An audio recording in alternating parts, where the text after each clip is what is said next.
एक छोटे से ग्रामीण गांव में एक गरीब लेकिन संस्कारी परिवार रहता था। कच्चा घर, मिट्टी का आंगन और 3 बेटे। घर में धन नहीं था, लेकिन प्रेम और अपनापन भरपूर था। पिता एक साधारण किसान थे। दिन भर मेहनत करते, फिर भी मुश्किल से घर चलता। माँ सूखी रोटी में भी ममता का स्वाद घोल देती। तीनों बेटे एक दूसरे के बहुत करीब थे। गरीबी थी, पर मन में कोई शिकायत नहीं। लेकिन तीनों में सबसे छोटा बेटा कुछ अलग था। उसकी आंखों में सपने थे, बड़े सपने। वो अक्सर आसमान को देखकर कहता, एक दिन मैं कुछ बड़ा बनकर दिखाऊंगा, ताकि मेरे माता पिता को कभी दुख न हो। एक दिन वो छोटा बेटा गांव छोड़कर शहर चला गया। जेब में बस कुछ पैसे, दिल में ढेर सारे सपने। शहर की चकाचौंध ने उसे डराया भी, लेकिन रोका नहीं। कई दिनों तक नौकरी की तलाश की, भूखा रहा, अपमान सहा, लेकिन हार नहीं मानी। आखिरकार उसे एक छोटे से कारखाने यानी फैक्ट्री में काम मिल गया। काम बहुत कठिन था, सुबह से रात तक मेहनत। लेकिन वो शिकायत नहीं करता, क्योंकि उसे याद था, मैं अपने परिवार के लिए आया हूँ। वो लड़का बेहद मेहनती था। समय से पहले काम पर पहुंचना, ईमानदारी से काम करना और दूसरों की मदद करना। धीरे धीरे फैक्ट्री के मालिक की नज़र उस पर पड़ी। एक दिन मालिक ने उसे बुलाया और कहा, बेटा, तुम सिर्फ काम नहीं करते, दिल से काम करते हो। फिर उसे छोटी जिम्मेदारी दी गई। उसने उसे भी पूरी निष्ठा से निभाया।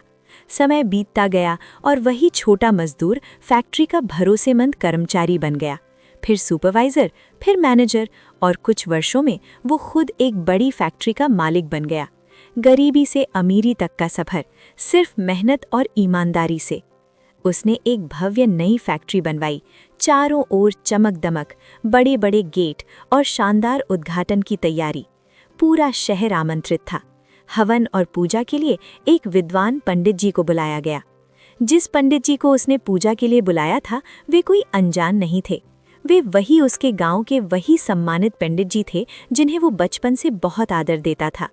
निमंत्रण पाकर पंडित जी भी अत्यंत प्रसन्न हुए और बोले, हम तो कभी गांव से बाहर नहीं गए थे, आज तुम्हारे बुलावे से पहली बार बाहर आकर पूजा कराने का सौभाग्य मिला है। पंडित जी सादगी भरे, शांत और संत स्वभाव के व्यक्ति थे। उन्होंने पूरे मन से पूजा की तैयारी शुरू की। घंटों तक मंत्रोच्चार हुआ, हवन की अग्नि प्रज्वलित हुई, पूरा वातावरण आध्यात्मिक हो गया। पंडित जी ने बड़ी श्रद्धा और भक्ति से पूजा संपन्न कराई। अब समय आया दक्षिणा का। फैक्ट्री मालिक यानी वही छोटा बेटा अब बहुत अमीर और प्रसिद्ध हो चुका था। वो मुस्कुराते हुए पंडित जी के पास आया और एक मोटी रकम उनके सामने रख दी। लेकिन फिर उसके शब्द बदल गए। वो हल्की मुस्कान के साथ बोला, पंडित जी, आज तक आपको इतनी बड़ी दक्षिणा किसी ने दी होगी क्या? और इतना बड़ा यजमान भी शायद आपने नहीं देखा होगा। उसकी आवाज में विनम्रता कम और अहंकार अधिक था। सभी लोग चुप हो गए। वातावरण भारी हो गया।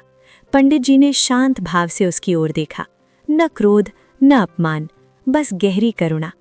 पंडित जी ने धीरे से मुस्कुराकर कहा, बेटा, दक्षिणा की महानता पैसे से नहीं, भाव से होती है। फिर उन्होंने वो पूरी दक्षिणा उठाई और चुपचाप दान पात्र में डाल दी और बोले, हम तो संत लोग हैं, हमें धन से नहीं, भक्ति से संतोष मिलता है। उनकी आवाज़ में इतनी शांति थी कि वहां उपस्थित हर व्यक्ति की आंखें झुक गईं। लेकिन सबसे ज्यादा झुका वो अमीर मालिक। मिट्टी का घर, माँ की सूखी रोटी, पिता की मेहनत और वो दिन जब वो एक साधारण मजदूर था। उसकी आंखों से आंसू बहने लगे।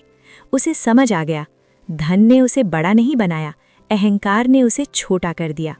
वो तुरंत पंडित जी के चरणों में गिर पड़ा और बोला, मुझे क्षमा कर दीजिए पंडित जी, मैं धन के नशे में अपने संस्कार भूल गया। मैं वही गरीब किसान का बेटा हूँ जिसे विनम्रता सिखाई गई थी। पंडित जी ने उसे उठाया और कहा, बेटा, असली महान वही है जो ऊंचाई पर पहुंचकर भी विनम्र रहे।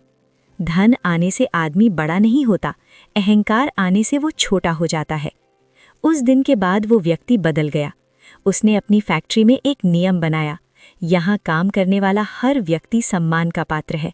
वो गरीबों की मदद करने लगा, अपने माता पिता को शहर बुलाया और जीवन भर विनम्रता से जीने लगा।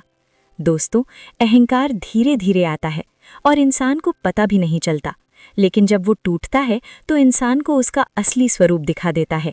याद रखिए, गरीबी इंसान को छोटा नहीं बनाती, लेकिन अहंकार जरूर छोटा बना देता है। और जिस दिन इंसान अपने धन पर घमंड करता है, उसी दिन भगवान उसकी विनम्रता की परीक्षा लेते हैं। आपके जीवन में कभी ऐसा पल आया है जब अहंकार में आपको बदल दिया हो? कमेंट में जरूर लिखिए, क्योंकि विनम्रता ही असली महानता है।